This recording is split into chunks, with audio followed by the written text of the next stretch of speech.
let me get into the Jared Penny part, right?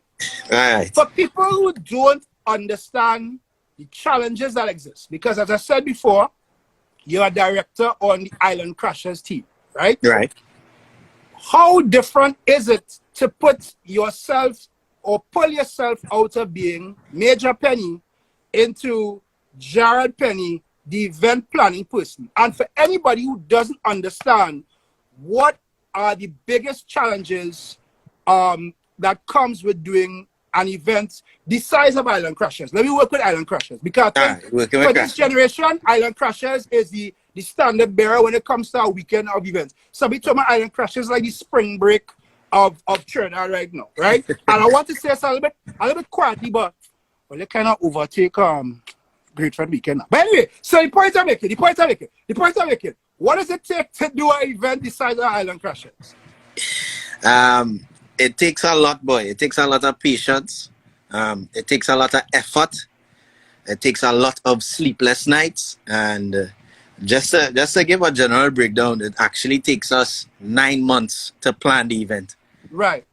So it's a 9-month period in which we begin from the entire creative process to marketing to promotion to everything is 9 months. Right. 9 months to the day. Is very draining, especially on the build-up of the event itself. I guess the easiest way to say it is, one, you must have the right team. Right. Without the right group of people, without like-minded people, people who are about success and moving forward together, it wouldn't make sense. It's like if I was trying to put this together on my own, it would not be possible. It's myself and 3 other directors. Right. Then we have a board that helps us as well. And then we have umpteen friends and family that we count on to help us put together this massive production. Big up Mikey saying, I see Mikey in the life for sure. Yeah. Mikey know these struggles he's go through.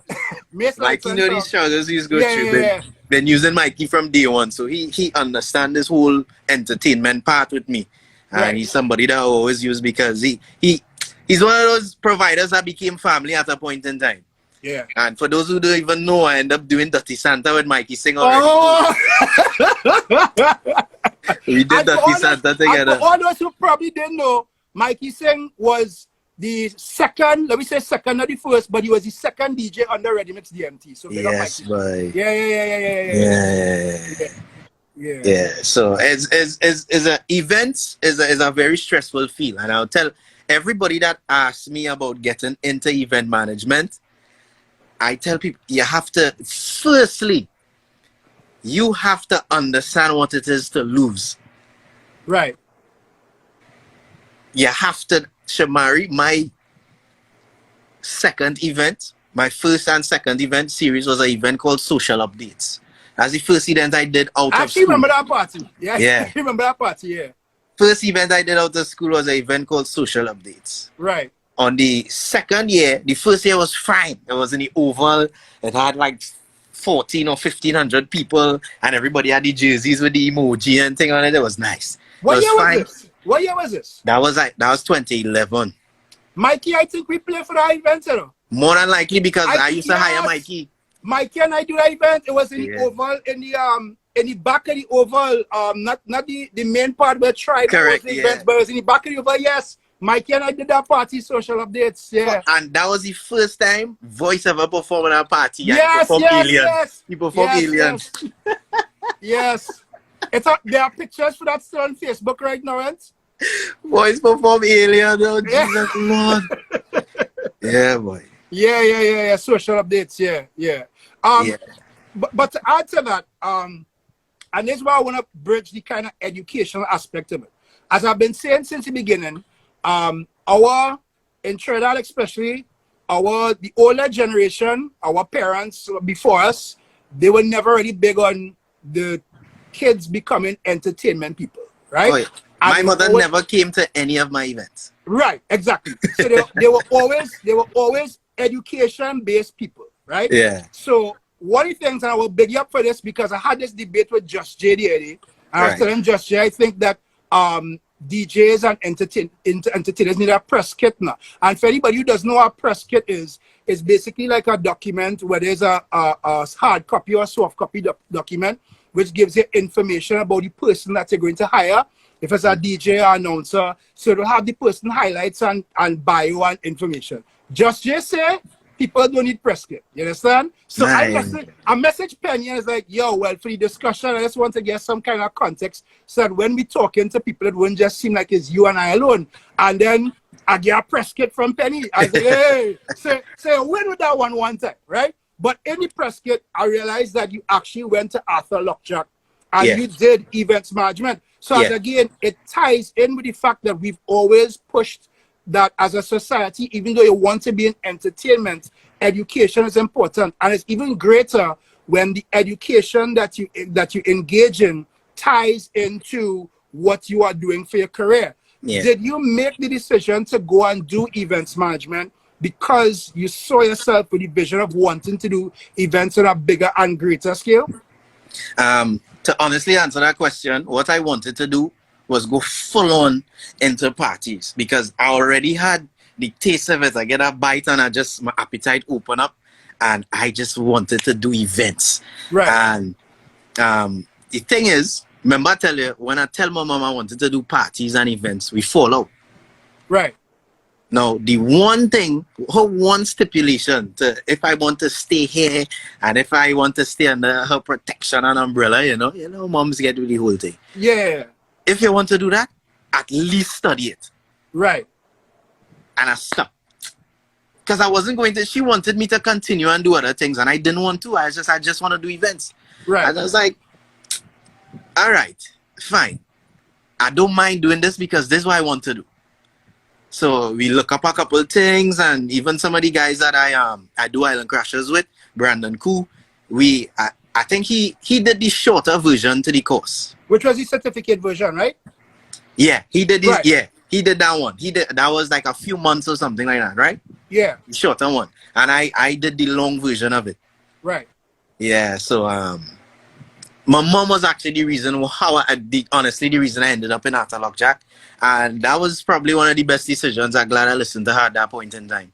So you do identify that what you did in school totally attaches to where you are now and the things that you're doing right now when it comes down to event management? Yeah, definitely. Because when I went to Arthur Lockjack to do that, that opened my appetite for more than just parties. Yeah. Which is what major events marketing and production actually is. Right. That is more the corporate side. We don't post about that much because I don't want that to get caught up in the party side of things. Right. And that's more family-oriented thing as well, where we do weddings, we do company retreats, we do so many different things. We do baby showers, or things like that on that side. The nice side, not the wine and jam and skin outside. So that's more corporate vibes. Not legs and pegs. Yeah, no legs and pegs. They ain't getting legs and pegs in that. Unless the wedding get loose, that's the only time you get legs and pegs. But that's the only time you get legs and pegs. Yeah, so big up Adafi on that one as well. Adafi is one of the driving forces behind Major EMP. And she's the boss. I just call her the boss in that whole movement. So, Adafi is the reason why I have a press kit. So for anybody, Adafi big up, they say Adafi, she is a winner. Adafi, you're a winner.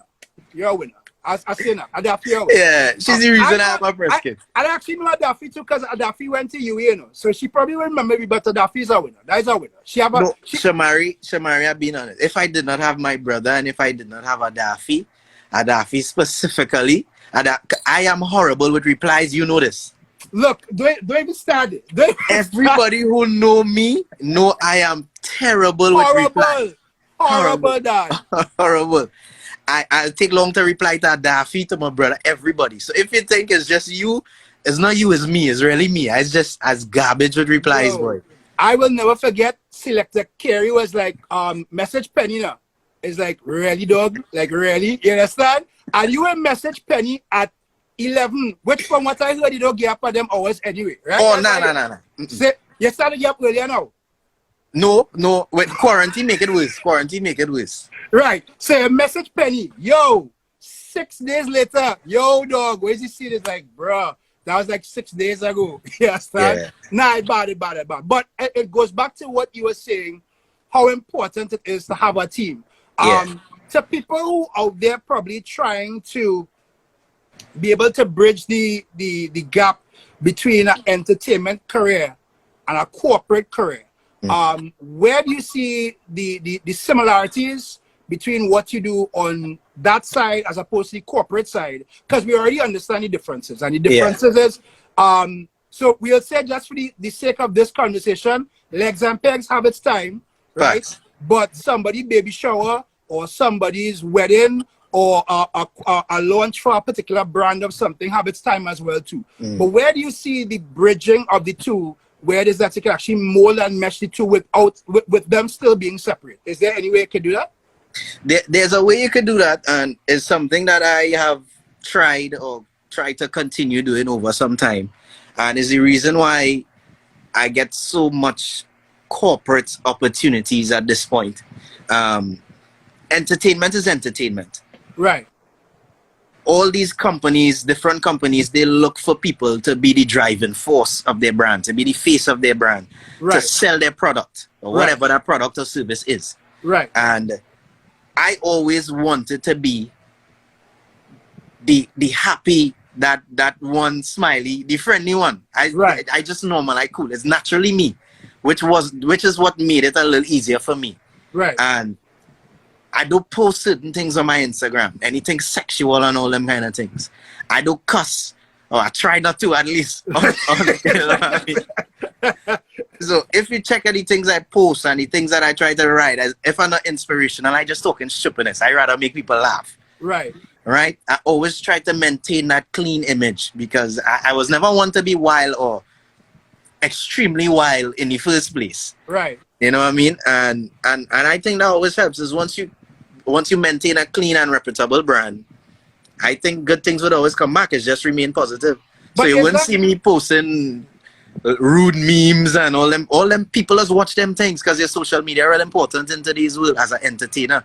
Correct. People just go through your you wouldn't believe how much times I have gotten different gigs with numerous companies that I did not expect.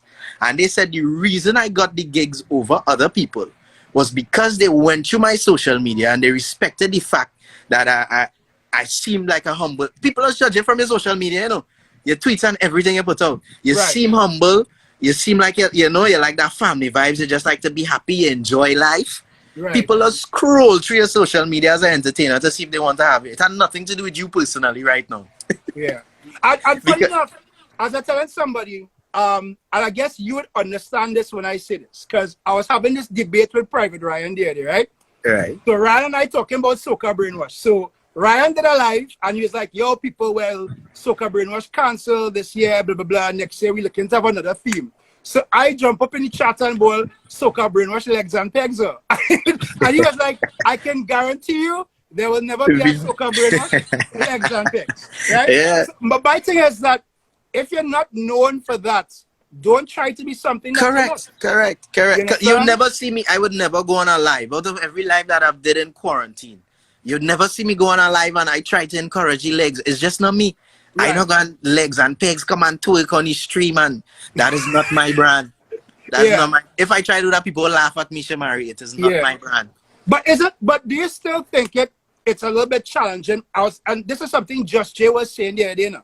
Like Just Jay was saying that oh gosh, Adafi, ole is up march now. I try to focus on the conversation. I try to ignore them pretty long. Yes, carry with the dirty self.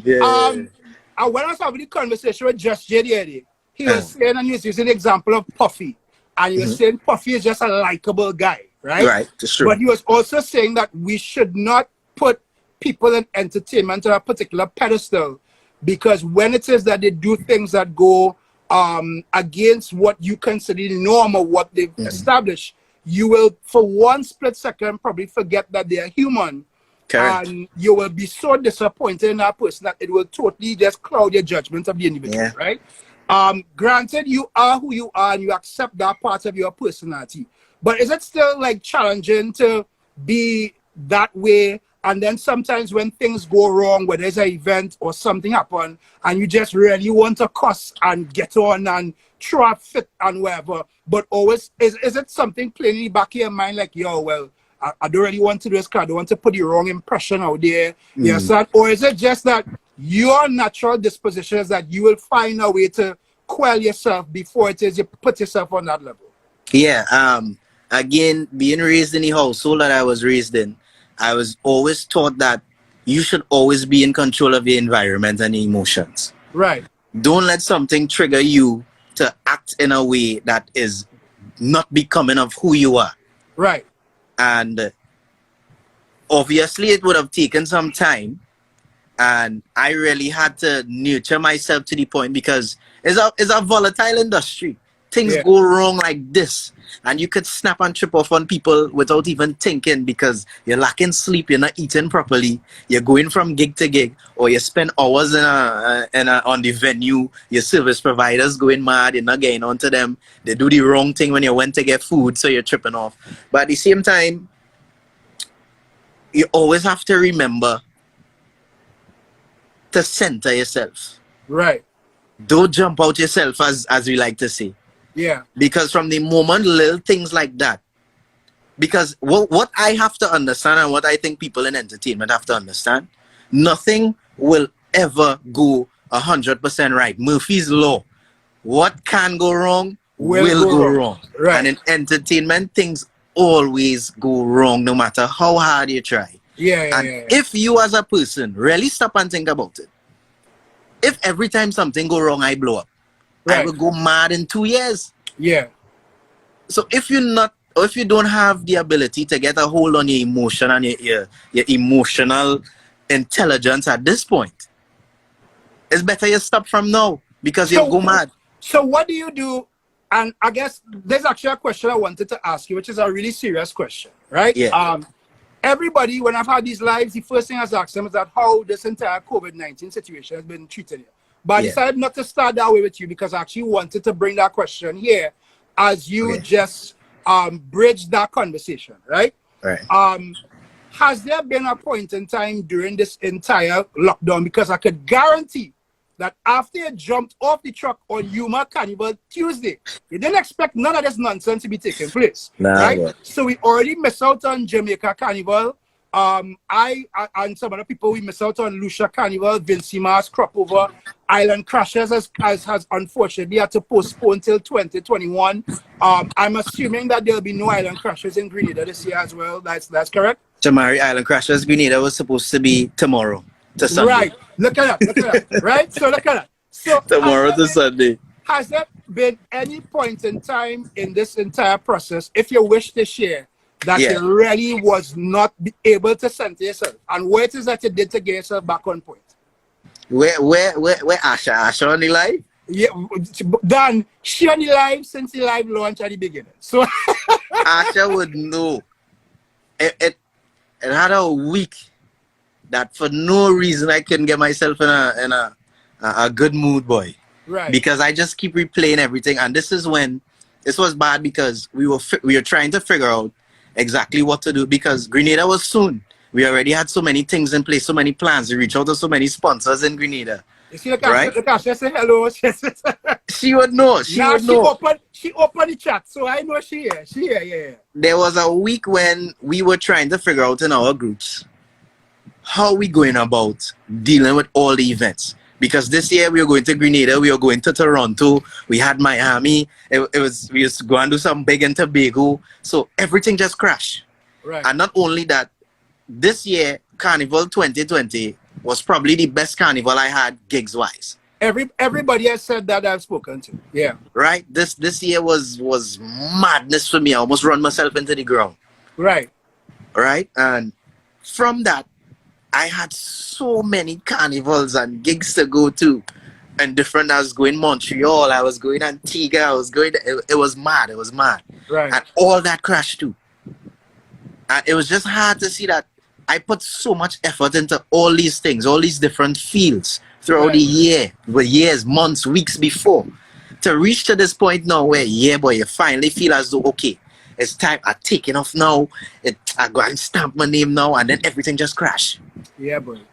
And then even while it crashed, because it's not just the micing world that just stopped and you're waiting for it to start back. It's the events world where you have to put things in place months before. Right. So I now have to call this one, call that one, cancel this, see if they could defer this down payment to a further date. And it's so many things you have to go through now. And dealing with that week, I was outed, boy. I was outed real bad. And well, Asha had to feel the brunt of that because she had to talk to me and see me every day. But I guess over a period of time, I just kind of going back into yourself, going back into who you are as a person. That is what you kind of use to center yourself, correct? Yeah. My method of dealing with things is to pull back. Right. I don't say, I don't lash out, I don't do much. I just pull back into my mind because I love to resolve things. Yeah. So if I cannot resolve something, I just would not speak because I'm in my mind trying to figure it out. Yeah. I'm trying to figure out what's the best way to move, how to act, how to deal with the situation. Yeah. So I just pull away from everything. I wouldn't talk to anybody around. I just to myself trying to figure it out. Yeah. So that's how I deal with things. And then even if I can't figure it out and it's stressing me out, like I'll go outside and sit down for hours. 3, 4 o'clock in the morning when I up, I'll just go and walk because nature is the only thing that will center me. Right, yeah. Stillness, quiet, which is why I prefer to be in the night. Right, yeah. You know what I mean? So you and I have that in common. It's something, I don't know, boy, it's something spiritual about the night, boy. Yeah. Like everything is just, when there are no cars, it have no sort of noise, it have no sort of updates on your phone, no sort of people messaging you about something. There's something powerful about the night in just that quiet zone when it's dark and you're there with yourself, that you are allowed to kind of go into yourself and be able to center yourself that you can't just do during the day. It's real challenging to do during the day. Yeah. You know? The night is the only time, yeah. I'll have a question to ask you, which is probably going to be the most controversial question I have here. And it's a question that somebody sent to me. I'll get to that question. Right? As a matter of fact, let me get to the question. Because I'll preface this by saying, one, somebody sent me this comment online today. So I had to kind of redesign it into the question. The ask that I answered and Penny answered. And just once again, for anybody who online right now, you all can put the comments here and put the question mark. Send your questions. We will get your questions after because it's important we have interaction from everybody and we appreciate everybody's input. So I want to read it because this is what I took from it, right? And I'm asking you this because you are on the fortunate side to be a promoter, right? Right. But you're also on the side of being an entertainment person, an announcer, or a mic man, right? Yeah. So that's what the person basically was saying. Big up Blink the Link. Oh, Big up Blink the Link. Right. So the person was saying, there are many DJs nowadays that have not earned the skill or experience to play a primetime level or receive expert status. However, their public promotional image on social media, which many people are following, fools promoters into giving them the spotlight while stifling other DJs or other MCs who deserve a genuine push. So essentially what the person is saying, if you have 20,000 followers on your Instagram and 20,000 followers on your Twitter or whatnot, every promoter feel that you is the DJ we supposed to have because you go do so. But then you're coming in the event and as them fellas used to say a long time, sandwiches. You can't stop. So and you have all the ton of pictures on your Instagram. Your Instagram so and your pose off so and you're looking off into the sunset and somebody go and Photoshop your stuff and they're saying, yo, thing. And you have all the captions that you probably went and cut from Google and put on your status. You have all the fruit. Right. And so everybody always coming on your stuff and saying, yo, big up yourself, ting. But when you're going to a party and you're playing, all of the other DJs backstage like, how the hell hire this man, boy? Meanwhile, it's some other fella out there that real bad or everybody's talking about. But because he's not a major penny type of guy that everybody go know and he busy on social media, they say fruit, right? So he's not that type of fella. He don't have that kind of following, but you know that if you bring him on the stage, he go and cause more damage than probably anybody else they could hire, right? From the promoter standpoint, the promoter probably looking at it as well. He not popping on social media or whatever. You understand? So from your perspective, do you think that's the case that as a person who is a promoter themselves, is it that you guys, and I'm saying you guys got to call you out it, is that guys now hiring men who just turn up on social media, but when it comes to playing, they can't even give us 2 good tune back to back? All right. So to answer as a promoter, right, I would put this first part of my answer out in the open. Keep in mind, just a minute, let me know. You have Selector Kerry, you have Marsh, and you have other fellas in the chat here. So that's fine. They know me. They know me more than anybody else. That's fine. Anytime you say anything like out, them fellas go and call you out here, right? Go ahead. So my first part is not about me as in general. The second part is what I think, right? Right. The first part is this. On social media, or nowadays is the best way to put it, you need to be seen. If a promoter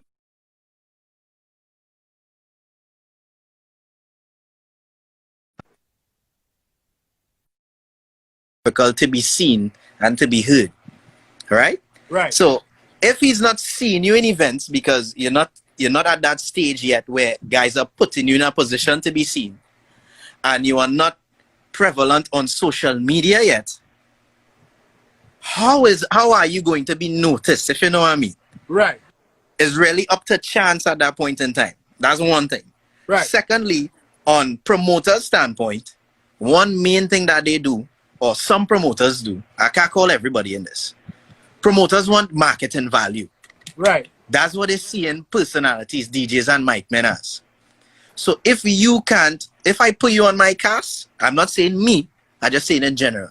If I can put you on my cast and you convince 20 people to come because you playing, you ain't selling 20 tickets to me, you ain't making sense on my cast. Right. Because at the end of the day, events is business. And that's how most people think about it. Which is what Just Jay was saying. So yeah, I understand. Yeah. So right. You quicker go to somebody you know had 20,000 followers, because in your mind, it mightn't even be true. In your mind, you believe that somebody with 20,000 followers could sell more tickets than a DJ who have 5,000 followers. I have two arguments there, right? Because I just being devil's advocate here, right? Yeah. One, as it was brought to my attention the other day, it's a plenty fellas out here with buy followers, so let's start at that point, right? And that's why, wait, hold on. That's why I say the promoter may assume because the person has more followers, they would sell more tickets. It's an assumption. Right. That's the first thing. The second thing too is that, yes, we understand it's a business standpoint and you want to hire the people that are seen. Mm-hmm. But then the question comes into mind, is it that your event is not good enough to stand up on its own for people to trust that who you hire is going to give you the kind of value for the money? Yeah. So yeah. I'm gonna call there are a couple of promoters who we've had, right? Who I've spoken to. Let me start with one person who I had initially. Take for example, Laird and Friends are Friends, right? Right. Now, yes, they would have who they consider the heavy hitter DJs who they'll go with, which we all understand. At the end of the day, if it is that you want them kind of people, you make sure and invest in those, because they come like your heavy hitting DJs that are going to get the party at a particular time, right? But I know of multiple multiple promotional groups, multiple entertainment entities that have hired DJs who are wrong, but they probably might not be in the mainstream conversation all the time. But at the same point in time, they have confidence in the brand that people know when they come to this party, they are going to get a really good event. You understand? And correct. As a promoter, you have an idea, because some people talk about, DJs selling tickets and things. Truth and fact is that a headline DJ might sell a couple tickets for somebody else, might sell a couple tickets for, right? But the expected thing is that not every DJ might sell a ticket. Like there might be some DJs that just real good at playing music.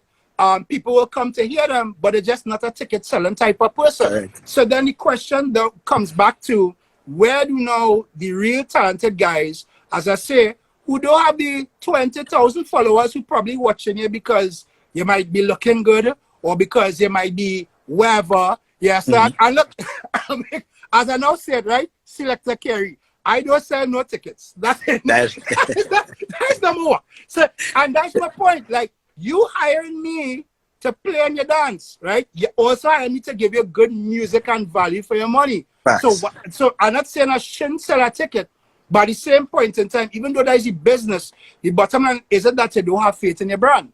Correct. I would counter that now with, as I said, I would say the second part is me personally. Right. There is no time you could go through any promotion for Island Crashers in Tobago and see me promote a DJ. Right. I have never promoted what DJ is coming to my event in Tobago. Right. And as you said earlier on, it is seen as one of the biggest events in our generation. Right.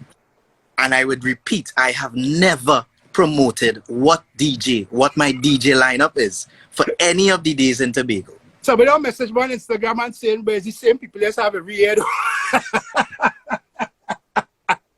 Right? So here it is. Even if it's the same people I have every year, which is still not true because I change it up. Right. Right? For example, I would use one DJ because I always love this. DJ Tech. I have DJ Tech for the past, he wasn't there every year. I think for the past 2 or 3 years, right. I've been using DJ Tech in Island Crashers. Right. DJ Tech is not big on social media. Right. DJ Tech is not known in my generation. Right. Right? Why do I use DJ Tech every year? Because I understand my brand. I know where I want my brand to be. I know the product that I want to put out in the end. Right. I know the experience that I want to create for people. And right. Any promoter that relies on a DJ or an artist to make the event good, that is not the best way to do it. Right. Your event should sell itself. The experience is what people should remember and want to come to, no matter what DJ, what mic man, what artist you have. Right. The product, as Adafi says, is what people should be coming for, which Correct. is why I have never promoted any artist or a DJ. All come by surprise. Right. If we happen to bring an artist in Tobago, they'll just run out on the stage and nobody is know. Right. Because you should never say, I want to come to Island Crashers because they say they bring in this artist, so that's why I go in. No, come for the experience. That's what right. we sell every time. Right. I am not afraid to put my product out alone without the support of the most popular DJ. Right. And that's really what it should be. Build your product so that it doesn't need to stand on the legs of anybody else. Right. Yeah. Because it's not about me. It's not about the other directors. It's about the people enjoying it. And that's what it is at the end of the day. That is actually the biggest point that you made in that entire, in what you said, because Barry Hype was saying it. I said this to Kerry a couple of days ago in the live that we had. The bottom line is that people feel it's about them. But it's not really about them. Like, it's about the party goers and the people that come in. And you have to sometimes, not even sometimes, many times, take self out of it and look at, you know, the totality of the event and where your entertainment hits in with what it is that you're doing. The other side to that question too, which again are just going on it was a long, let me tell you something. And to everybody watching tonight, right? It was a very long WhatsApp message I was given today by the individual. I'm not going to call the individual name. But the individual, basically, this came out of the conversation that we had. I think it wasn't with Marsh. It was actually with Marsh on Monday, yes, right? Mm-hmm. So the individual sent me a long message because they said they didn't want to come into the comments because they realized the comments is where everybody's get jammed. So that's what he mattered, right? But basically, he was alluding to the fact that, all right, so you're saying that, you know, you're looking at the totality of the event, but then it's still a friend thing. If it is that I come to you on business and I say, okay, yada, yada, yada, looking for opportunity, blah, blah, blah, blah, blah, blah.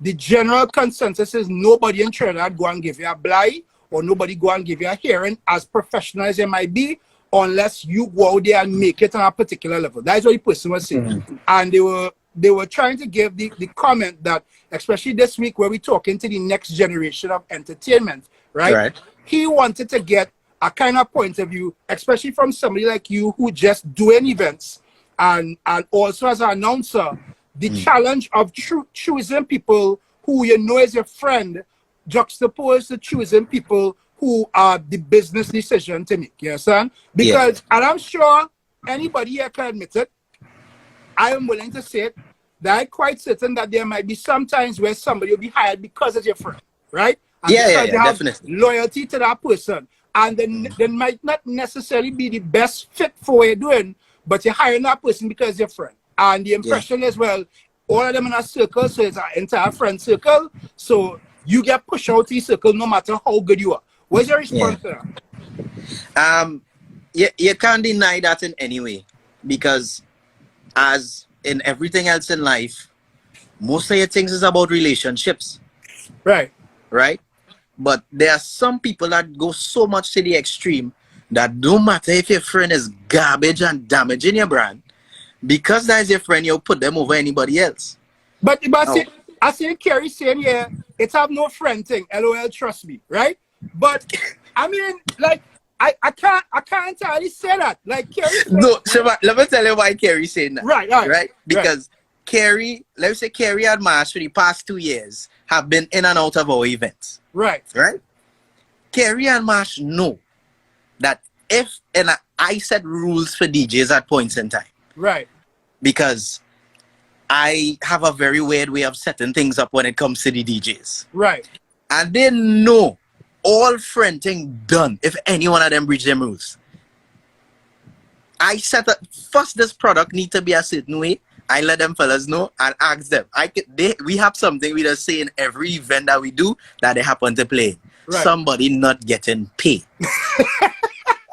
Anytime you fall short, you miss the mark. What Kerry said before it's a strict rule, Shomari. I not playing that in a business is business. Is it that the rules for the events that change every year, or is it that there are standard rules that you have that you're willing to share? Are there any standard rules that you're willing to share? All right. So, for example, I'll give a real simple example. I wish Charlotte was here right now. Right. For the last IC Paradise that we did in December. All right. The strict rules. Right. We was having tech sounds for the first time. Right. And I tell the DJs, I put Kerry after tech songs because Kerry somebody just break rules and he's getting vexed. Right? I'll be honest, Kerry out of time and bad. I would like say it one more time because as somebody that worked with him for years, I just want somebody else to say it. Kerry is unruly. He's out of time. That's what I'm saying though. That's what I'm saying. Right. You tell Kerry not to do X, Kerry doing X, and then he cussing your way with it. And before I had to cuss Kerry, and before I had to cuss my brethren Kerry, I just put Kerry in a position where he would not get me vexed. Right? Yo, you're so accurate to this. No, I like to be real. So you have to put people in positions that make sense. Right. And I would say Kerry's a heavy. When Kerry come on, Kerry hitting your 6,000 tunes in 5 minutes and your whole party flip. Right? Yeah. 6,000 tunes in 5 minutes, your party mash up. Yeah. So you have to put Kerry. You can't put Kerry early because your party will flip and it'll just be weird after that. Right. Right? You have to set your party up. Now, I put Tech at a certain point, and then I had Kerry at a certain point, and then I think I put Starstruck. Starstruck was after Kerry. Right. Right? Because I wanted the party to crescendo in the end. Right. Right? So the party was just a nice build-up. So Charlotte now, I didn't want anybody to play Zest. Nobody must Zest because I leave enough for Tech. Because when Tech come, I just want a full hour madness. Right? That's why I wanted in that event. Right. And I let them know in the group. I say, the only rules for this one is nobody is to play Zest before Tech. Because that is the novelty. Let people miss it. Let people want it. People must go through that party and be like, dog, why am I not hearing these tunes? Yeah. But because the time they're not going to leave the party, they don't spend their money. So from the time that Zest come in that hour, your party is going to skyrocket. Correct. Right? So you intentionally have a peak in your event. You don't leave it to chance. Right. And then after Tech, the only person or one of the very few people that could keep a hype after Tech songs play a full hour Zest when it did not play before was Selector Kerry. Right, good. which is why Kerry was after. Right. Right? So Charlotte was on a shift before tech. I love Charlotte to my heart. Charlotte play one tune. I say, all right, it's one song not fine. One song won't hurt anybody. Charlotte play the next one. Mash and them done messaging it. I can't remember who it was. Somebody messaging the group and just put eyes now because there's no one strip off. She played 3 more. I said, Charlotte Chady, I called she by she government name. I said, Charlotte Chady, please refrain from playing any other songs or you would not be getting paid from this event. Right. No more Zessin tunes were played. Charlotte messaged me after. She's like, Penny, I'm sorry. I didn't mean to. I know you're vexed with me. Don't be vexed with me. Like, nah, I get vexed. It's a structured things happen for a reason. Oh my God. No, but serious. No, but yeah, actually, yeah. I mean, this is total side note from the conversation because you always end up. His name is always popping in here, but you're definitely right about Kerry. Kerry is our I don't know about it. I don't. Wait, Shomari, don't get me started with Shomari. Quick story: the first island crashes I do was in Ibaka Canoe Bay. Right. Right in an old guest house. Right. Kerry on set playing. And I won't have to call them fellas' name, but I don't call nobody name. Kerry said you don't break rules here, but dog, I mean, come on, dog. Shomari, Kerry in his towel, right? Playing music. Right. Shelling the party. Right. Kerry and this next group of DJs, I just get a call because I'm in front. I hear my DJs fighting in the party. And the only reason I take it on is because the music stopped. So when I walk to the stage to see what's going on, Kerry and this next pair having a serious cuss out in the party. For right? Looking to send bellas to each other and think, here why this happening? Because Selector Kerry, the DJs that was supposed to come on wanted Kerry to come off before his time. So ignorant Selector Kerry trip off on them. So I come and I resolve the situation. Here what happened after this. Angry Kerry was playing hip-hop before. Oh my God. He get vexed, still in the towel, He's still in the towel. Right. Kerry get vexed and start a run a gunman session. No song play for more than 3 seconds. Kerry started clash the man in the party, playing music. Everybody in the party trying to figure out what's going on here. But he playing tunes, So everybody going off for the tunes that playing. Everybody trying to figure out what's going on with Kerry. I would never forget that Kerry turned gunman and started playing gunman tune. Nah, he's that kind of fella. He definitely is that kind of fella. He is that kind. We you know, as I always say, everybody have a Kerry story. I'll never forget we did a boat ride for House of CAT. And everybody know the cha-cha slide. So let's have a party cha-cha slide. Everybody wants to everybody clap your hands. Pack. So after the second verse of the cha-cha slide, which is not fine the song, Kerry cut the song and play Suavemente. So everybody turn around and wanna cuss now. Like it's a woman come up by the boat like, yo, what the hell? Take. So we had to like stop it and start over and Kerry like, boy, them could go up the road. When Kerry wrong, Kerry vexed with everybody else. Yes, man. Yeah. You're right. All right, quickly for everybody. It is now 20:10. You're willing to stay a little bit after 10:30 because I have plenty questions, so I want to get to some of them here now. We vibing. We can right. So let me start with some of the questions. Quickly. There's a good question here from Selector Charlo. Does spirituality play a part in your brand? Yeah, boy. I don't think I mentioned it before, but because of my mom, as I told you, she's a staunch Catholic lady. I grew up in church. I used to play African drums in church and all these different things. Right. So a lot of people would know that as well. I still do from time to time. Once I have time, I'll run, and beat a little drum or something. St. Teresa's RC Church in Malik there, because I live Barrett area. Right. I think that had a very big role to play because it honestly are real heavy moments, boy. And people wouldn't know this, but there was a point in one of the events, I never even tell my mother this. My brother is the only person who know. Right? And I think she outside, so I try not to say that. But at my second social updates, I lost $60,000 that I did not have. Right. Big blow. I am 18 years old. Right. And I had to give Davey $60,000. Yeah. Where I getting that? At 18 years old, I ain't working away. I now trying to do events. Right. Time after time, you have no idea how much licks I get. But because of my brother and the support systems that I had, and because I understood that, you know, things would get better, that's where I would say faith had a big, and spirituality had a big part to play in it. Yeah. Because if you don't have that mental fortitude to really center yourself in situations like that, you wouldn't. You might go down the road. I might end up selling drugs. I might do this. I could do all kind of things to get back the money, but I end up. That's one of the reasons why I had to do like the Roscoe's and the nights are just grinding. Wow. So all that was to pay off those things. Yeah. So those times when you were, as I say, going to Roscoe's, going up and down the avenue, and sometimes traveling home, that was what you were doing at the point in time to actually pay off debt from beforehand. Yeah. That's crazy. That is crazy. That is really, really crazy. And that's, you know, it's so important to bring that point because, as you rightly say, you have to lose to understand, right?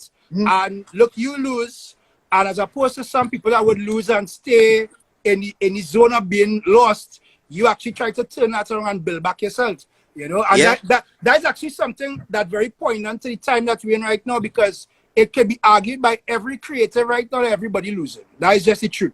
But I genuinely believe that during the worst of times, innovation is what is savior, right? And a good example is that the conversation we have in here right now, this would have never happened, or probably would have never happened, and we wouldn't be able to share this with everybody if it is that it was a normal, Thursday? A normal, I forget the date.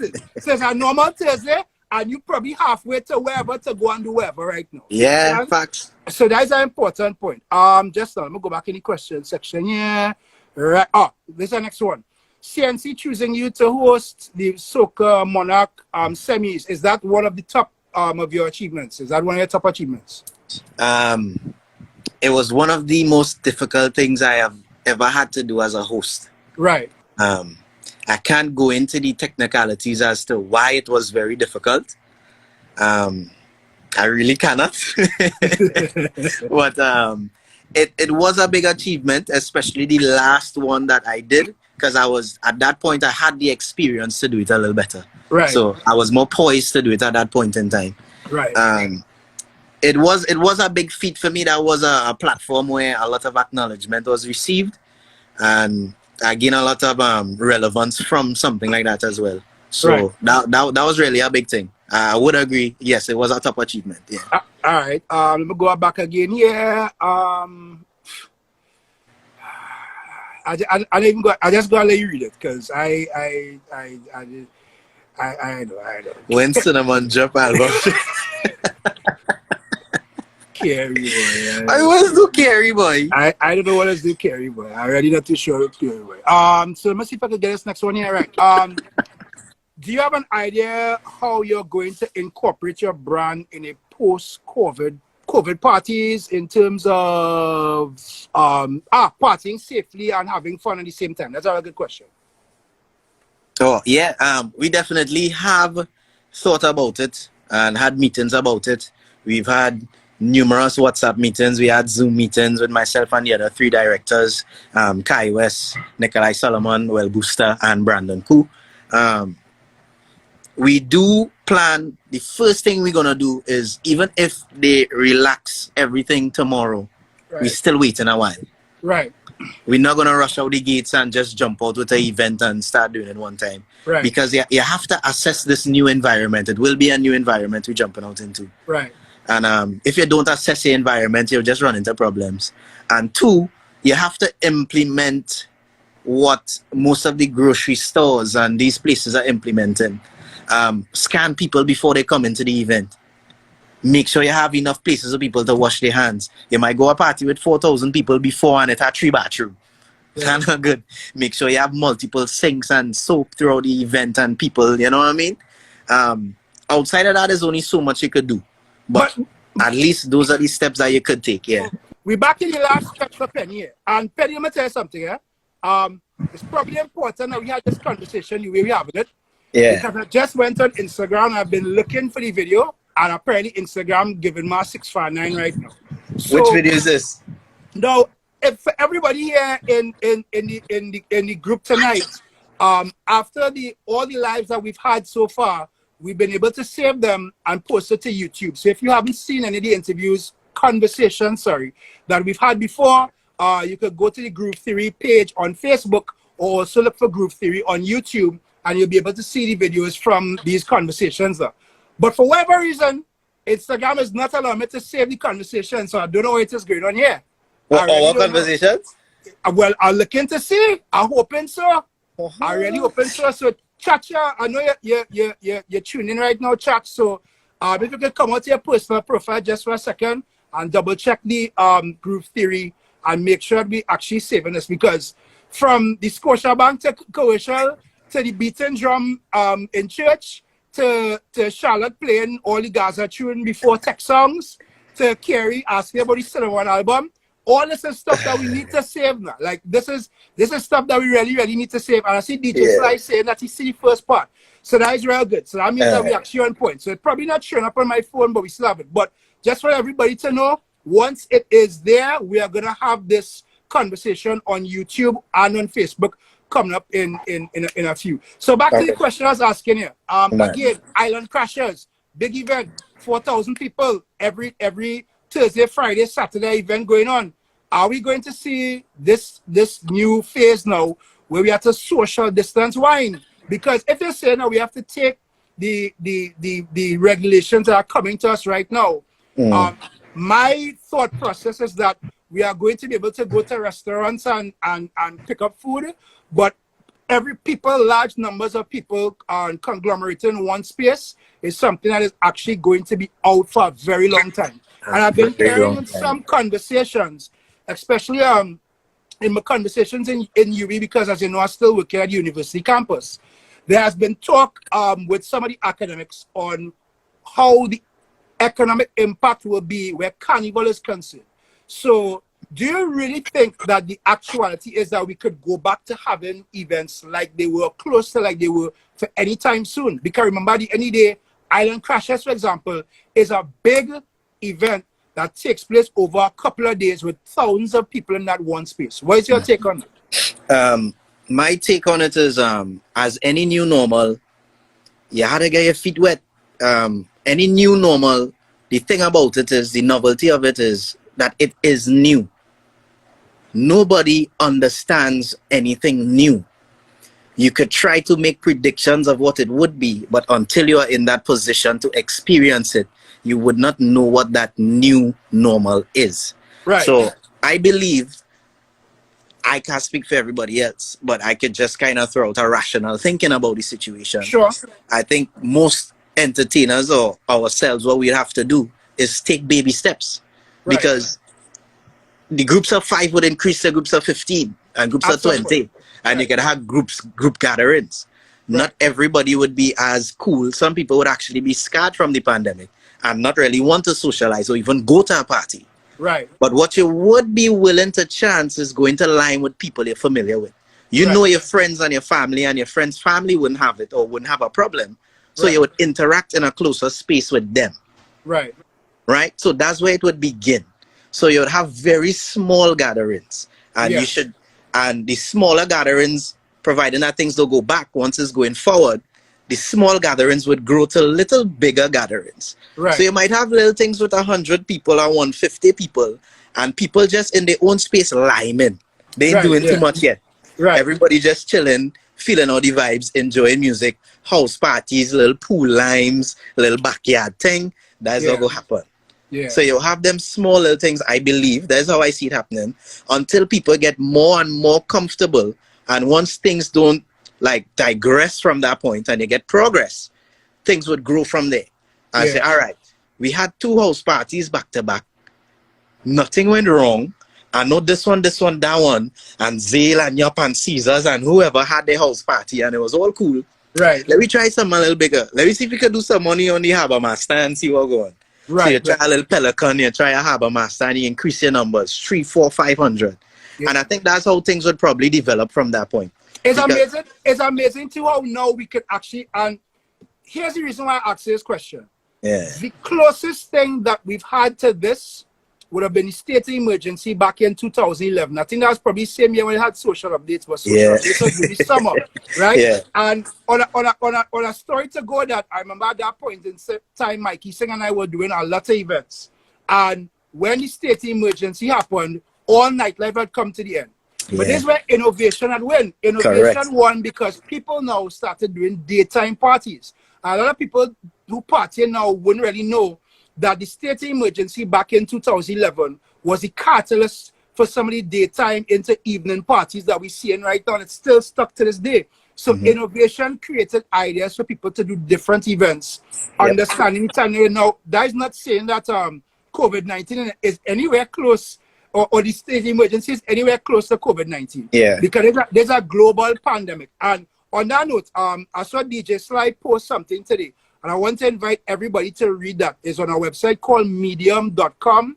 And the name of the article is Our Industry Isn't Coming Back as Yours. It's a really interesting article, which basically talking about, at the end of the day, this is not just affecting DJs, but it's affecting the fellow who's selling food. It's affecting the security firm. It's affecting the sound system guy. It's affecting the cleanup agencies. It's affecting everybody. So it's not just the promoter and the DJ, which is the reason why at Groove Theory, we want to have these kind of discussions, because there are people inside there who are not into DJing, not into anything that we're doing, but they're listening to this to kind of hear our perspective and hear your perspective as well too, from somebody being on both sides. So really and truly, I think innovation is a real key point right now. Let me get back to two of the questions. I have a final question and then we wrap up.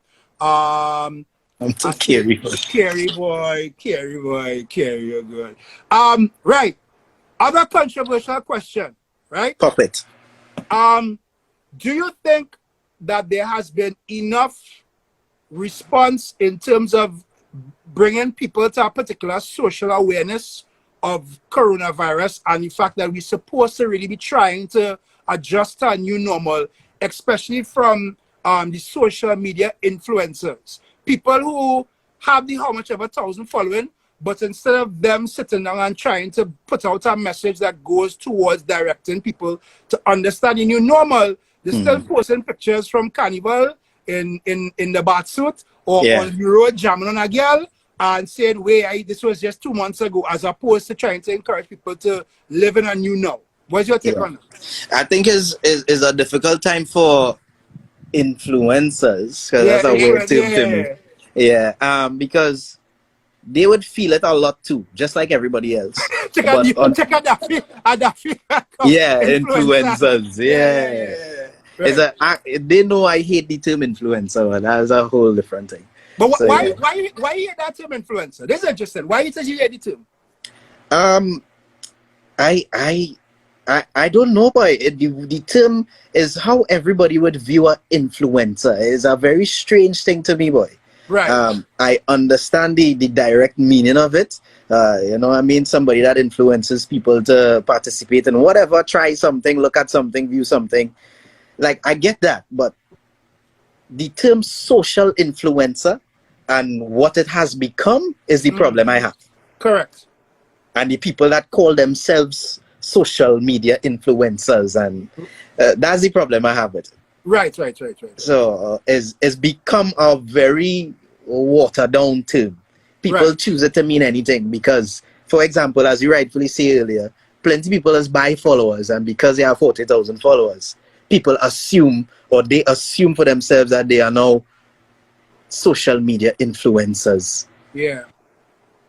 But somebody with 100 followers could possibly get more people to interact or buy a product faster than somebody that has 20,000 followers. But you know what I mean? So but it's flawed. I think too, which is the major thing I was saying, like you were talking about, is go and take a walk to kind of clear your mind or whatever. Something I started doing at the beginning of this entire pandemic, there are certain days when I choose to come off of social media. And I think it's because, as you rightfully say, with social media influencers, right? In many ways, sometimes an influencer to other people out there, which is a whole different topic that we're going to pick up on a different day. Yeah. People who might not be as confident in themselves, or even if you're going through something at a point in time, it really is challenging seeing people post stuff about going here and partying here, or you doing all these fitness things during this time, or you doing this or you doing that. And sometimes it's important, as you say, to look within yourself to fix what's going on there, as opposed to looking at what's online and seeing what other people are doing and probably feeling a how to yourself. You understand? So I think even with the social media influencer tagline, I think it's people, it doesn't necessarily have to have a good connotation to it. You understand? Yeah. Because sometimes an influencer could influence it into the wrong thing. And you could see somebody doing something and think that the same thing will work for you. And then, you know, it wouldn't, you know? But I take your point about it. My last question, and then I'll deal with anybody else who has questions in the comment section first. Our radio brethren and big brother in the industry, right, Jason Williams, has decided that he's going to throw his hat into the general election race and move on from being a radio announcer, a host, an events guy, to now being the representative from the People's National Movement for the San Juan Barataria area, right? For my hood, my area, my zone. Right. Yeah. So somebody today is asking me, that is a natural progression, or like if it is your car, go any further, go into government or go into politics, sir, right? And then they're saying to me, well, he go into politics and people go and watch him differently. So the question I want to ask you, right? Do you think that is a natural progression for entertainment person to go from being on stage with a microphone to big up the girl over so to on stage with the microphone and saying I'm going to pave your road here? That is one.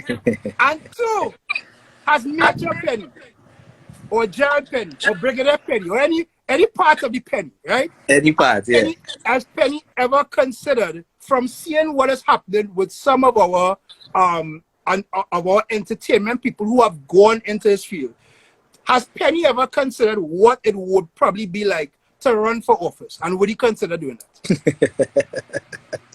All right, well, I'll start with the first part. In JW's case, between him and Blaze and their entire persona throughout their radio career, outside of the jokes, what they mainly tried to represent was that voice for the people. They always try to do that. Right. They always try to represent the larger demographic, not just the radio. They always try to become that beacon for the people. Right. Always represent for the people, right? And I think in him being that way and the professional that he became over the years, because he moved away from just the parties and the whining and the jamming towards the hosting and the corporate side. And he did a lot of work with ministries and different government affairs and a lot of professional work, if we want to call it that. Jason has been doing that for the past few years. Right. And this leap, I know most people see that because most people in those positions need to influence people. Right. Need to be affluent human beings. Right. They need to be those people that can induce change. Right. Right? And him being that personality for so many years that people respected, I guess to him, he saw it as a fitting jump. And I don't see it as a bad thing because he does represent, if you hear him and Blaze on any shift, right? It's our city to the world. Correct. Basically, that's what it is. Right. And I think he could directly connect to the people. He understands the ground. From the top to the bottom, they have an understanding. It's not just people who went to private school, who went into politics, and now pretending they know what the people on the ground want. Correct. It's a holistic approach that they have, and I believe Jason is somebody that could represent that overall view of what Sawa, Barataria, and environs would actually want. Right. Yeah. Big up voice in the chat. Sawa, we say. But in that light, which is what somebody was the conversation, because I have multiple conversations when it comes down to his lives, and they were saying, which I kind of agree with, that now his whole persona has to change to some extent now. And I don't agree with that. The reason why they were saying that is this, right?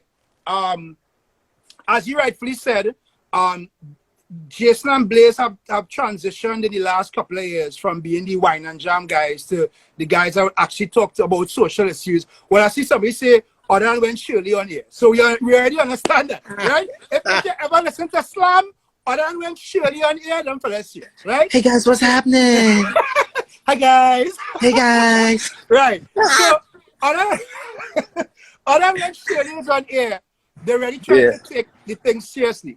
But what he was saying is that is a reason why a lot more young people don't get themselves involved in it now, because that transition of having to appear like somebody now and shift, because remember, it's not just the listeners on radio are looking at you and your friends looking at you, but now the whole country looking at you. So the one moment he go outside and go and whine on somebody, it go end up on the Guardian or some other paper saying, hey, our radio announcer who running for so-and-so jamming whatever, right? Yeah. So do you think that there is a reason why more people who are in influential positions don't put themselves up for government service? And again, that's why I asked the question, if you would ever consider doing something like that at some point in time. Yeah.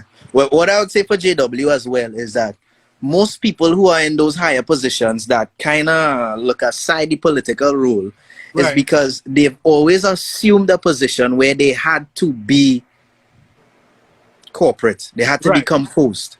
Right? But to be very honest, if you really analyze what people in Trinidad and Tobago like, they like antics. That's why people gravitate towards Ian Allen. Although Ian Allen is Ian Allen, I'll just say that. That is why people gravitate towards Gary Griffith. Because he is not the traditional AG. Right. He's not the traditional top dog, if I get what I say. Yeah. He is doing it in his way, in his style. Now, Jason is assuming this role, and people already understand who he is. So if Jason is in that role, and he happened to bust a little wine on somebody, people not really go and watch it as if it was Rowley who whined on somebody, if I catch what I say. Which he get, remember the year when he get catch with that in the payment papers fit? That yeah. So people not going to take it the same way. And the thing with Jason is he has this personality that wins people over because he can lighten a mood. He not always serious and stern. And that's the thing. Right now, you need somebody to reach to the younger generation.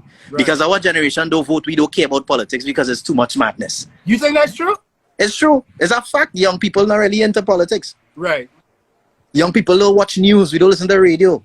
We barely do it. We barely do it. But then you raise a good point. Is that a good thing? And Jason is somebody who could get people's attention to actually do something like that. So this going back to my earlier point about the influencers, like what role do and I know you hear the word influencers, right? So I know you hear the word influencers. Whether you look at it that way or not, like you are still considered an influential person, right? And that's something that you develop. And again, for everybody who now join in, as I told Penny at the beginning, Penny is the bridge between the seasoned veteran generation and the younger generation who we dedicate this week to, right? The next generation. But I call Penny the now generation. So Penny is not the guy who is just the next, but he's the guy who's accomplished at this point in time and has more to accomplish. So in that regard, to some extent, you have a little bit more weight than some people. As I was telling I think it was Private Ryan back when we did the first week of the lives, is that it's by no fault that some of us out here would have more followers on Instagram and more followers on social media than the Prime Minister himself. So when our Prime Minister have a little following and whatnot, and Private Ryan have 110,000 and Penny have how much ever thousand, the bottom line is that, and it's not by followers Penny have, it's real genuine people. So that's what I'm saying, as much as we're saying that younger people don't take on politics, do we have a responsibility now to encourage people to actually figure out where it is going in the country and not just have a say, but have an active role in making sure that we direct the country in a particular way, even if it is that is the lesser of two evils we have? I think you have to understand each generation because everyone different.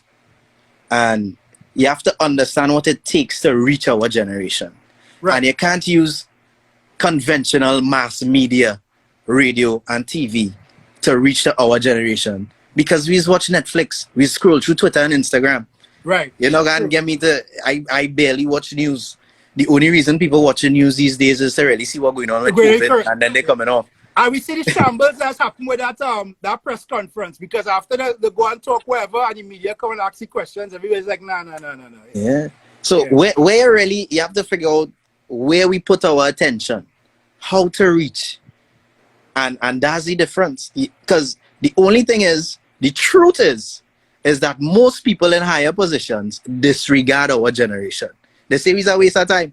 And that's a fact. I just get it very often. So people even when that.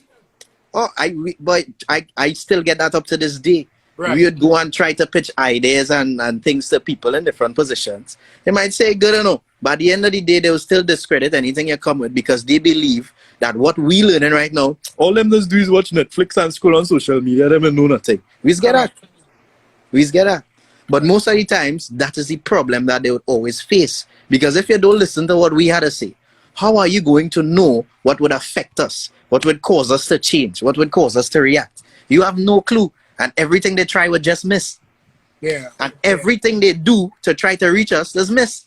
And that's why, again, innovation. And I'll big up Voice on this, because I see Voice here as well too, right? Yeah. Everybody was doing lives before. So everybody is having lives, having their own life. People go and sing lyrical on his live, whatever, whatnot, yada, right? People jump up on board with why everybody doing a live.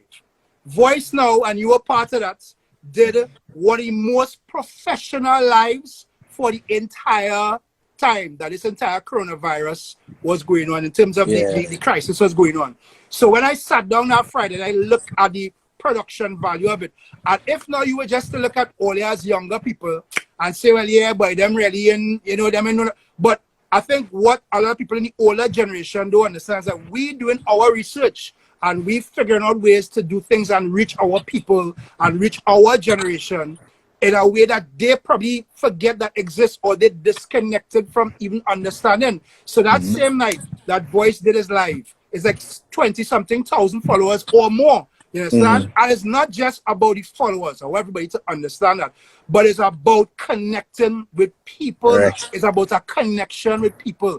And that, I think, is the important thing, that where our generation and where you and everybody else comes into play. How it is that they connect with people. So I go back to the question. Would Major Penny consider at any point in time running for office?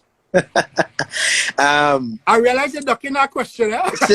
Honestly, since QRC days, because we had a heavy youth movement, political youth movement in QRC, of course, because of the lineage of ministers and everything that came from the school. Right. I was approached many times to be a part of it. People think I would be a good fit. Yes, I have thought about it. And my honest answer to that question is, I still feel like it's too much red tape. Like, I would come in and be a puppet. My role is to never be a puppet. It's like, I could be more effective outside of being in government or being a minister or a politician. Yeah. Than actually being in the role, because they would hold me back from doing or saying certain things, and that's just a fact. Yeah. And I would never be a puppet. That's not my role in life. Right. Yeah. So I think that's one of the major issues. I wouldn't say, I'm not saying that everybody in politics are puppets or they are controlled, but it limits you. And I think if you are away from those constraints, you could make a larger impact on people if you have your own freedom to act. Yeah.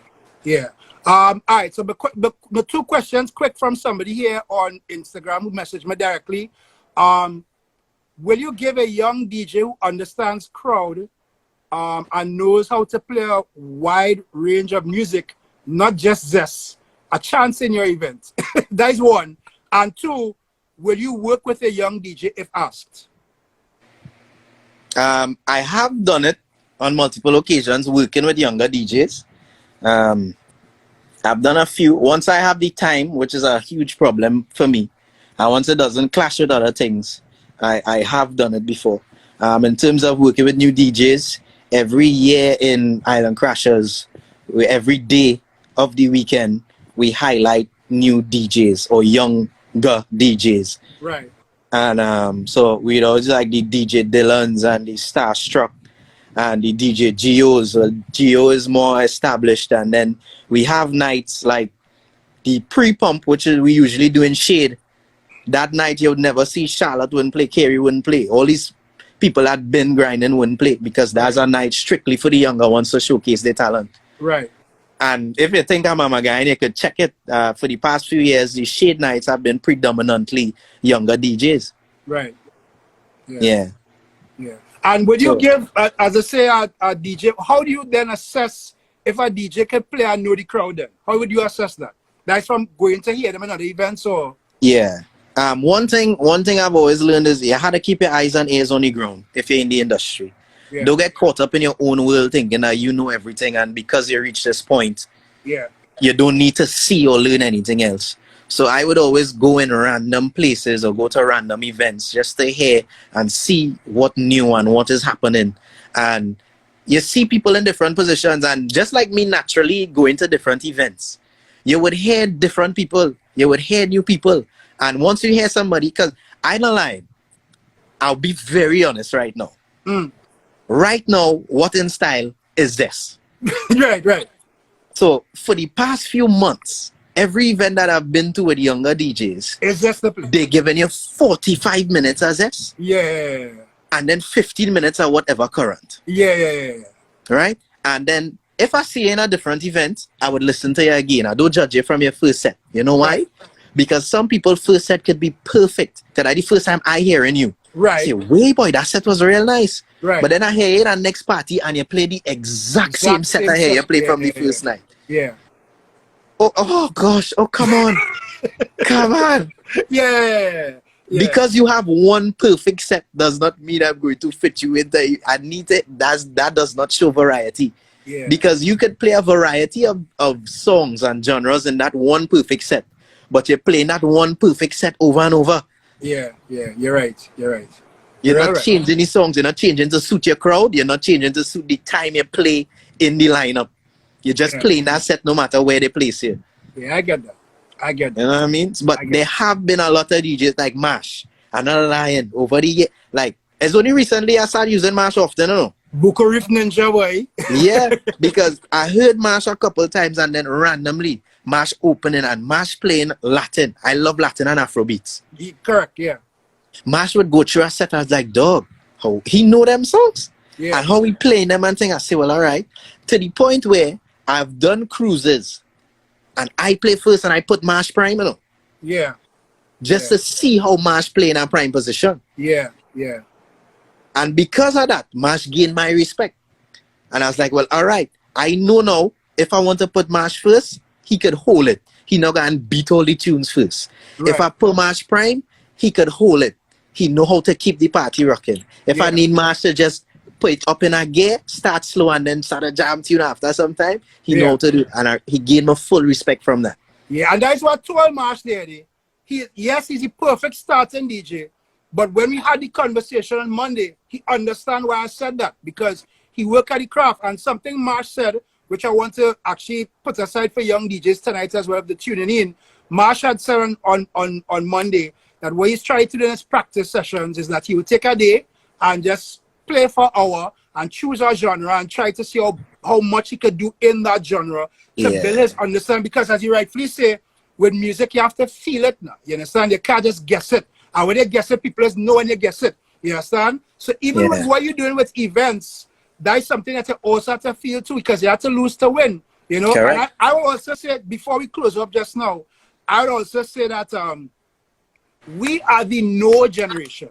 We are the generation of people that everybody before us said we couldn't do it. I saw Mikey Singh say something in the chat a little while ago, that where we used to work, people used to look at me and Mikey and say, yo, we can't do X, Y, Z, right? And I've been able to travel to countries to do carnival. He's been able to build a good business. Carey, I remember people used to say, well, boy, Carey couldn't do so. Carey now has left and been able to transcend his business into other areas. Even you, there have been people that have come and said that you couldn't do it, and you were able to successfully not just do what you're doing now, but it's so funny that, again, you have so much more to go, and you identify that, but you've already done so much from before. And that goes to speak to the fact that we are the generation that started and is continuously proving people wrong. That yes, Ole said that we wouldn't get through, but we've been able to accomplish a lot. And I think that says a lot for everybody that we had this week, from Marsh to Overdose, from the Bahamas to even down to you. I think that's something real important. Big up Dirty Travis too. You know Travis was a promoter, right? Exactly. Travis is a promoter, producer, exactly, and a DJ. Last question. People don't know Travis is a promoter. Last question for tonight. What is Penny's role in Decibel?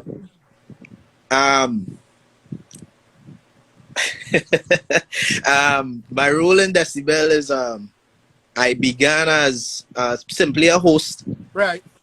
And Simon would have called me in to host specific days, and for the school tours he would have used me as like the youth ambassador in a sense, right, to relate to the youth, because not many of our hosts now could actually relate to people in our generation. Right. So he would have used me as that mechanism to reach out and somebody that they could directly connect to and identify with. And so that was my role until I respect Simon so much. I'd often go to him for advice with many different things.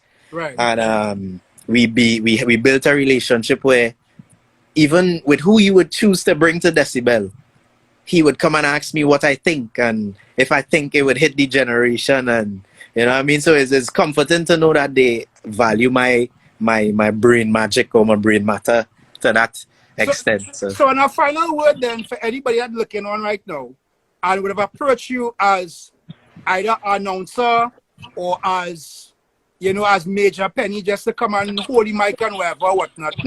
What do you think is a key that anybody who's looking at right now could utilize that initial job or that initial introduction to now find themselves into a deeper relationship with business people in that regard? Yes, and I always give the example that when Chacha introduced me to Nariba from Zale for the first cruise that they had, she was so impressed. She was like, yo, I need to have you guys back. And over a period of time, we kind of built up that relationship in a particular way where, you know, I love to do stuff for Zale. I think Zale is one of the most cutting edge teams right now that exists in promotion. And they represent for Trinidad and Tobago, which is something. Nariba is our boss. Yes, son. So for you, what do you think is a key now for anybody who might be looking on as to how they could translate to be able to build more business with the skills that they have right now? I think networking is a major thing. You have to understand the importance of communicating and networking. And to do so, you have to be assertive is one thing I have to say. Because if you don't go to people, because most times they would not take you on the first time if you're not established. Right. But you have to find a way in a respectful manner and a humble manner to continue approaching people and trying to get your point across. Yeah. That's one of the main things that you need to do. Remain humble in your approach no matter where you reach in life. That's true. Yeah. Respect people and be honest. If you like something, you can admit that you like something. If you don't like something, say you don't like it. Do not do something if you don't like it. Yeah. It would not work in your favor. Yeah. Yeah. That's some of the main things, boy. Yeah.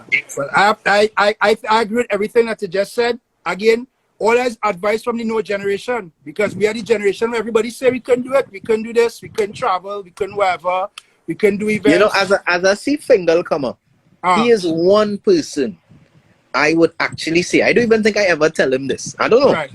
But he is one of the most assertive people I know when it comes to business. I agree with that. And I actually took a lot from him when it came to that, because Fingal, he loved to talk. That's one thing. That's my boy. I can say that. He loved to talk. But if Fingal meet you and you in Groove Theory, Fingal would say, hey, Ice Fingal, I do this. I have this. Right. I go and come up with a plan for you tomorrow and we could do this together. Yeah. I am more reserved. I would say, hey, Shomari, nice to meet you. I had a vibe with you for a while. Fingal is a man, he jumping at it one time. He don't let opportunity slide. Yeah, and even though you have that kind of personality, He's still not humble because I always remember Finger used to be on the avenue and wherever, whatnot. And now to see how Finger has developed himself into business, you understand? Yeah. Again, I don't think you or I could give anybody a scientific way of how to do networking because it's different for everybody else. Facts. In addition to what you said, I would say you have to understand your strengths and be able to build your weaknesses so that both of them will be in unison working together for your benefit. And if it is that you are not that person or you are not a particular person, don't try to be something that is not. But be true to yourself. Be true to yourself and be the best version of who you could be, because when you are the best version of who you can be, people will see that and will respect you for that. That is and true. Don't be ignorant like Carrie. That is the last thing. Right, yes. That is the last point. We're going out an hour. Don't be ignorant like Nevertheless, I thank you for your time tonight, brother. This conversation was really, really informative and helpful. I thank you to all your supporters that came into the live tonight, especially Asha. Asha coming earlier though. She was the first. Listen, the first she was. She was first in the chat. First.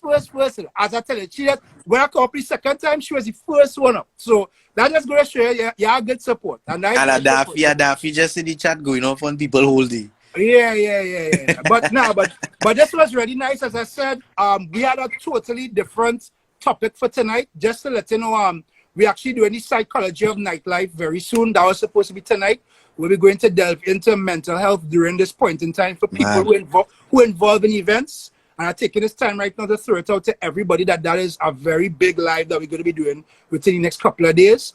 But I still felt that because we were discussing the next generation, we need to have something that could have bridged the two. And that is why I picked up the phone and I told Chacha, yo, I go and call Penny because I had intentions of doing this with Penny at some point in time. I think now is the time to do it. And I think a lot of people learn things about you tonight that they would not have known from before. Yeah. And as I always say, from taking information in, I am always learning from everybody. So I appreciate the time that we had this conversation and continue to social distance, but at the same point in time, continue to innovate. And I know that we will bounce up at some event very, very soon. You know? I hope so, because if this continue, last night I end up on live with Travis till about 6:30 in the morning. And I don't ever want to be in that position where things so rough. I had to talk to Travis on a live till 6:30 in the morning. Yeah, things rough.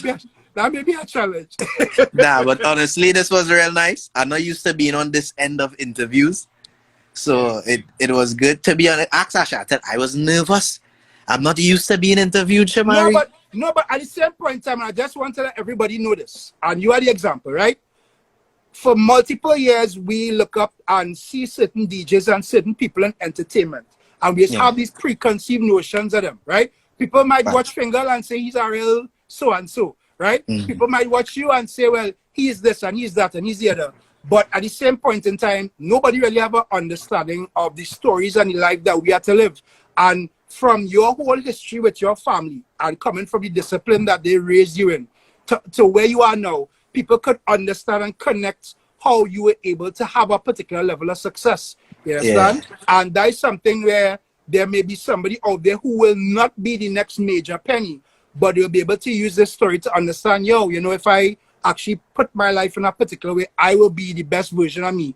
And we hopefully, from the discussion that we had tonight, we'll be able to help somebody in some part of Trinidad, Tobago, and the rest of the world to be able to come up with something going forward, especially in this time of COVID. So at the end of the day, brother, you have no reason to be nervous, because I tell you today, we just talking. We just have a talk.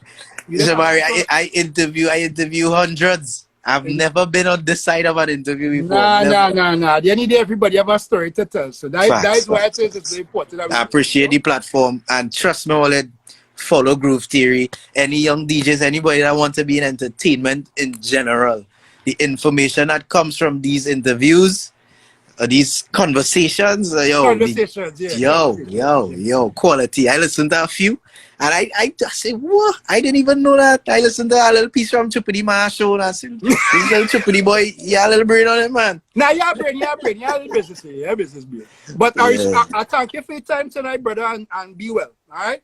Yes, man, for sure. All right, man, bless. Yes. There is